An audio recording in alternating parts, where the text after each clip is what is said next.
At the same time, the economy shrank in the first quarter. You've been arguing all week that this is President Biden's economy. Is this now your economy, sir? Well, I think certain aspects of it are. Costs are. I was able to get down the costs. But even that, it takes a while to get them down, but we got them down good. We lost $5 to $6 billion a day with Biden. $5 to $6 billion.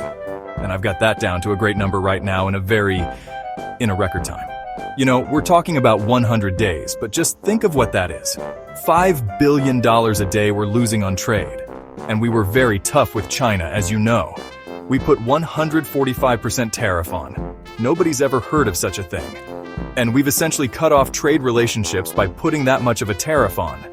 And that's okay, we've gone cold turkey. That means that we're not losing. You know, we lost $1 trillion to China. $1 trillion. That means we're not losing $1 trillion when we go cold turkey because we're not doing business with them right now. And they want to make a deal. They want to make a deal very badly. We'll see how that all turns out, but it's got to be a fair deal. But think of it. We were losing $1 trillion. And that was a big part of the $5 million a day.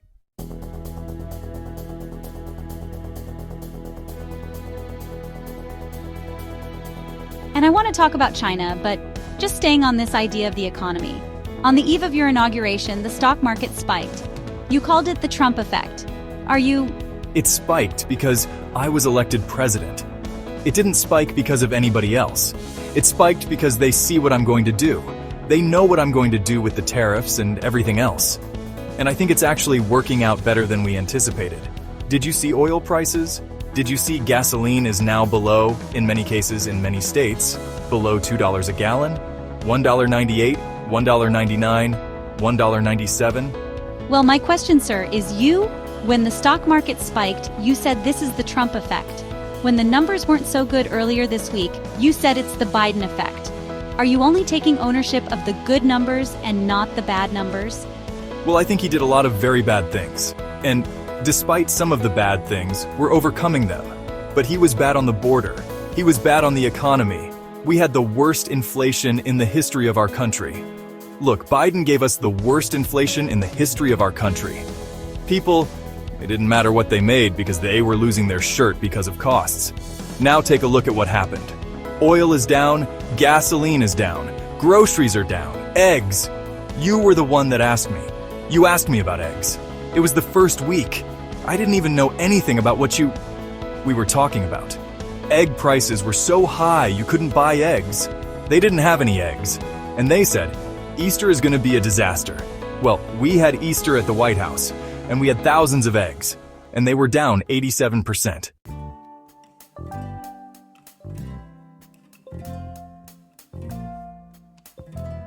Yeah, a lot of that, of course, spike was because of bird flu. But when does it become... Well, I don't know. The Trump economy? What it was. Why do you say that? Well, tell me, We had the same bird flu as he had. When does it become the Trump economy? It partially is right now, and I really mean this. I think the good parts are the Trump economy and the bad parts are the Biden economy because he's done a terrible job. He did a terrible job on everything from his auto pen, which I'm sure he knew nothing about. Some of the things he was supposedly signing to immigration. You look at what happened with immigration, how bad it was. Think of it. We have murderers. 11,888 murderers. Many of them murdered more than one person. Think of that. And they're in our country. Now, we've gotten a lot of them out and we know who many of them are. And we're on the hunt. But why would anybody do that? Why would anybody who could do such a thing where they'd allow hundreds of thousands and even millions of people into our country, or criminals and murderers at the highest level? Who would do this?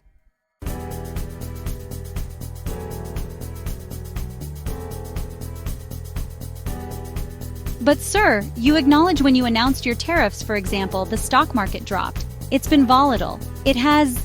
Well... since gone up. It is, but now it's... Do you take responsibility? Look at today. I take responsibility. For that? Yeah. Do you take responsibility when it drops? Ultimately, I take responsibility for everything. But I've only just been here for a little more than 3 months. But the stock market, look at what's happened in the last short period of time. Didn't it have 9 or 10 days in a row, or 11 days where it's gone up? And the tariffs have just started kicking in. And we're doing really well, psychologically. I mean, the fake news was giving me such press on the tariffs. The tariffs are going to make us rich. We're going to be a very rich country.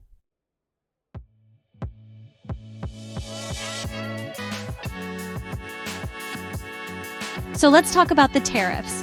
And I want to ask you about something you said this week. Got a lot of attention. You were at your cabinet meeting. You said, quote, I'm going to quote what you said. Maybe the children will have $2 instead of $30. And maybe the $2 will cost a couple of bucks more than they would normally. Are you saying that your tariffs will cause some prices to go up? No, I think tariffs are going to be great for us because it's going to make us rich. But you said some dolls are going to cost more. Sure. Isn't that an acknowledgement I don't think that some prices children. will go up? I don't think that a beautiful baby girl that's 11 years old, needs to have 30 dolls. I think they can have 3 dolls or 4 dolls because what we were doing with China was just unbelievable. We had a trade deficit of hundreds of billions of dollars with China.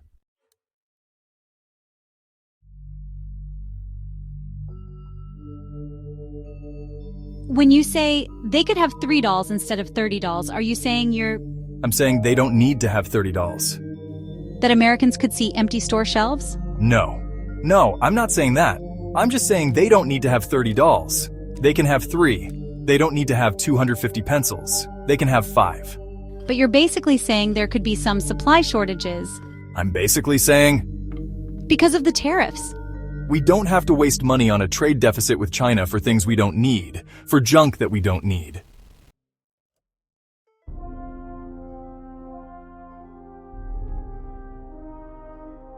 Well, prices are already going up on some popular items. Wait, whoa. From tires to strollers. No, S2. Whoa, this is such a dishonest interview already. Prices are down on groceries, prices are down for oil, prices are down for all energy. Prices are down at tremendous numbers for gasoline. And let me tell you, when you have the big thing, what he did, he spent like a stupid person, which he was. But he spent like a very stupid person. And that was bad for inflation. But what really killed us with inflation was the price of energy. It went up to $3.90, even $4. And in California, $5 and $6, right? Okay, I have it down to $1.98 in many states right now. When you go that much lower on energy, which is ahead of my prediction because I really thought I could get it down into the $2.50 range. We have it down at $1.98 in numerous places. But when you say costs are going up, even mortgage rates are going down. You know, we have mortgage rates.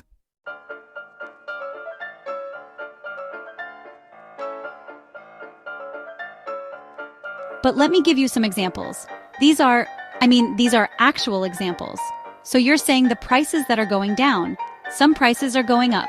Tires, strollers, some clothing in the wake of your tariffs? Well, S2, excuse me, that's peanuts compared to Energy. Energy is 60% of the cost. But sir, you campaigned Energy is a big.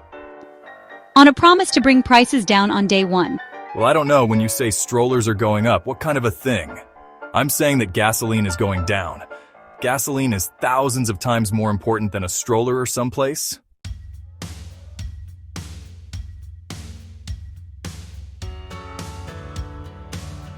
But what do you say to Americans who say they voted for you because they want and they need relief right now? And they're getting it. Right now? What about those Even mortgage rates. It was just announced. different items I just mentioned? Mortgage rates are going down despite the fact that we have a stubborn Fed. But you said dolls. Even dolls could cost a couple bucks more. Maybe they might. But you don't need to have, as I said, 35 dolls. You can have 2, 3, 4 and save a lot of money. We don't need to feed the beast.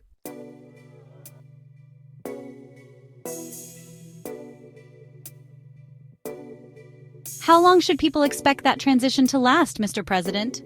I guess you're talking about this transition cost. Look, And right now we're going to be at a point very soon where we're making money every day.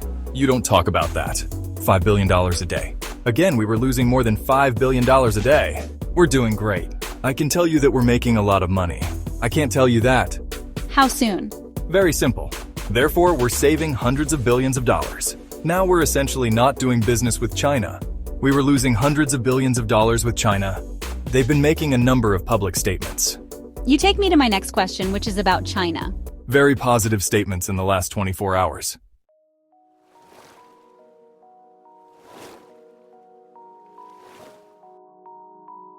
Well, and most recently they said before talks could happen, the United States would need to remove unilateral tariffs. Would you consider dropping the tariffs to get China to the negotiating table? No, First of all, you're giving me a statement that was said a week ago. You're not giving the statement that was said today. I have May 2nd Chinese Commerce Ministry. Do you know what they say today? If the United States wants to negotiate, it should show sincerity. We're looking forward. By preparing to take actions in correcting its mistakes and canceling the unilateral tariffs. No. First of all, they made numerous statements. Yes, they've made numerous statements. You know how many people speak for China? Yes. It's like you have 15 different... They've made numerous statements. I can give you a statement for any occasion. Yes. But they said today they want to talk. Look, China, and I don't like this. I'm not happy about this. China's getting killed right now. They're getting absolutely destroyed. Their factories are closing. Their unemployment is going through the roof. I'm not looking to do that to China. Now, at the same time, I'm not looking to have China make hundreds of billions of dollars and build more ships and more army tanks and more airplanes.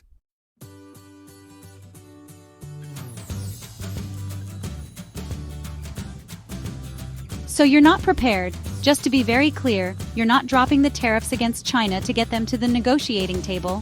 Why would I? Those tariffs are staying on? Why would I do that? Would you lower them? At some point, I'm going to lower them because otherwise you could never do business with them.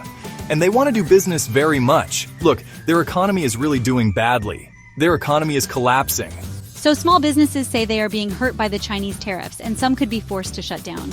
And many businesses are being helped. Are you considering Look at the automobile. tariff relief for small businesses? Why do you always mention that?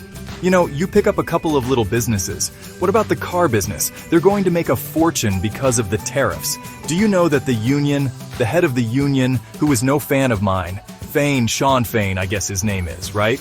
He didn't endorse me. The Teamsters did. A lot of people did. A lot of unions did. But he didn't. He couldn't stand me. Now he's saying, wow, what Trump's done for the automobile, I can't believe it. I assume he's going to probably now say, the next thing he can say is, I endorse this guy. He's the greatest I've ever seen. He can't believe it's happened. He said, we've been waiting 40 years for somebody to do what Trump is doing. So why don't you mention the big car industry instead of mentioning somebody that's doing strollers?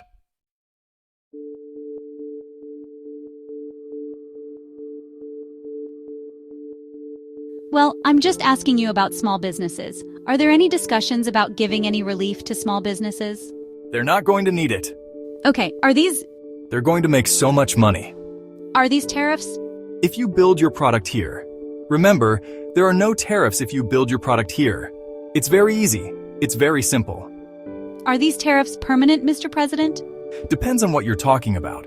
One of the things that is going to bring, and has brought, so I think we probably have close to $9 trillion of investments coming into this country. If you look at other presidents, there's never been anything like that. This is over a period of 2 months. You've got to give me a little break on the 1 month because we're 3 months. But, let's say we had to get started. We had a lot of fake news at the beginning, so we had to beat that down. So let's say in 2 months. So in just a short period of time, a matter of a couple of months, we have the largest number ever in history invested in the United States and committed. We have between guaranteed, spoken for, and people that are going to make a decision and announce it pretty soon, close to $9 trillion. We've never had anything close. Now, that's Apple building $500 billion worth of plants. They always built their plants in China. Now they're building their plants over here. That's the biggest computer company, the biggest chip company in the world. The chip company from Taiwan, which is the biggest in the world, is committed for $500 billion. Another one's committed for $300 billion. We have companies, nobody's ever seen anything like it. Let me tell you the other thing. Very importantly, automobile companies. Plant after plant after plant. Toyota, Honda, Ford, General Motors, Stellantis. Nobody's ever seen anything like it. And I don't like this, but it happens to be. They're stopping work in Mexico and they're stopping work in Canada, and they're all moving here.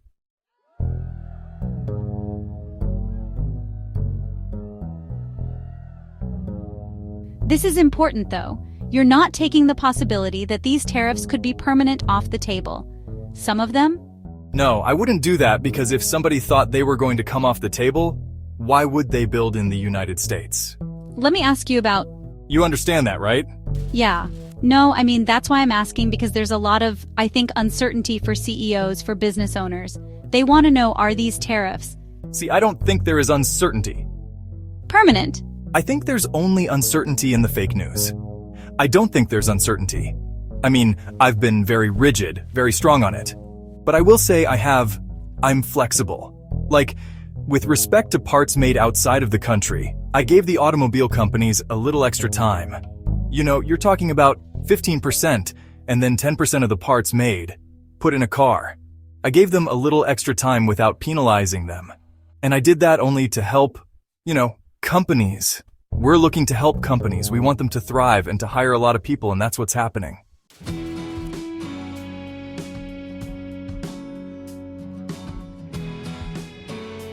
Let me ask you about some of what Wall Street has said. Some people on Wall Street have expressed concerns that the possibility of a recession is increasing. And I want to know what you think about that. Are you comfortable with the country potentially dipping into a recession for a period of time if you are able to achieve your long-term goals? Well, you say some people on Wall Street say, well, I'll tell you something else. Some people on Wall Street say that we're going to have the greatest economy in history.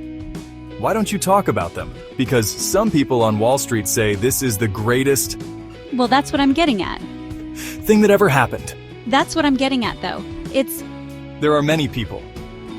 The same question. Yeah, there are many people on Wall Street that say this is going to be the greatest windfall ever happen. And that's my question. Remember this. The long term. Yeah. Is it okay in the short term to have a recession? Remember this. Look, yeah, everything's okay. I said, this is a transition period. I think we're going to do fantastically. One of your colleagues on another fake news station, ABC, said, do you guarantee 100% that a certain person is going to do a fantastic job as, let's say, Secretary of Defense? Okay? Because that was the question. I said, what kind of a question is that? Do I guarantee 100%? Nobody guarantees 100%. But I will say this. I think we're going to have an economy, the likes of which we've never had before. My 4 years were phenomenal, as you know. The stock market. In fact, even though we had to go through the COVID thing, that horrible situation with COVID, we did numbers. And when I handed it over, the election was rigged and I handed it. And because of that, we have a lot of problems, by the way. But when I handed it over, what happened? The market was higher than it was previous to COVID coming in. Nobody could believe it. The stock market I'm talking about.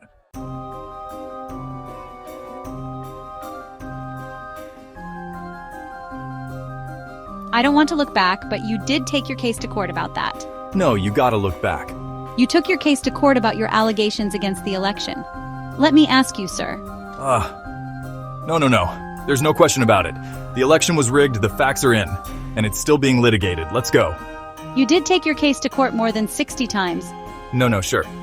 And didn't win those cases. Sure, and I won a lot of court cases. Just to button that up, though, sir. Just to button that up. What are you talking about? The election of... How worried are you? Are we talking about the election of 2020? No, let's talk about the here and now. Let's talk about here and now. The election of 2020? Let's talk about here and now. Are you worried about a recession? Okay, S2, no. No. I think we're going to have the greatest economic... Are you worried it could happen? Do you think it could happen? Anything can happen. But I think we're going to have the greatest economy in the history of our country. I think we're going to have the greatest economic boom in history.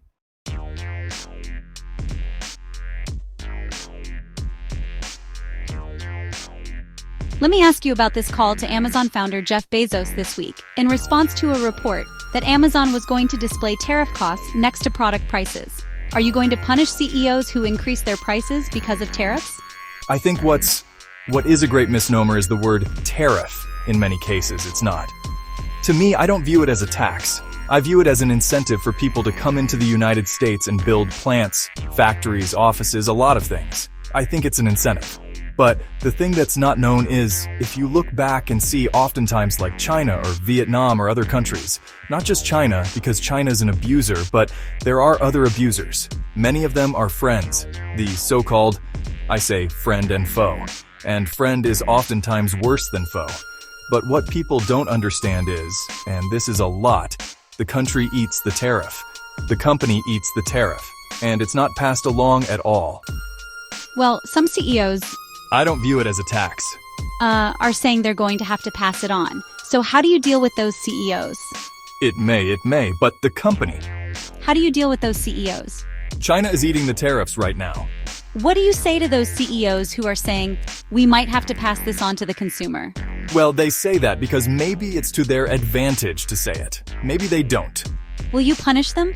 No, because you know what? I want them to build plants in the United States. That way, they don't have any tariffs. See, tariffs will, and not only will, look at what's happened. In 2 months, we're close to $9 trillion of investment. We've never been anywhere near that.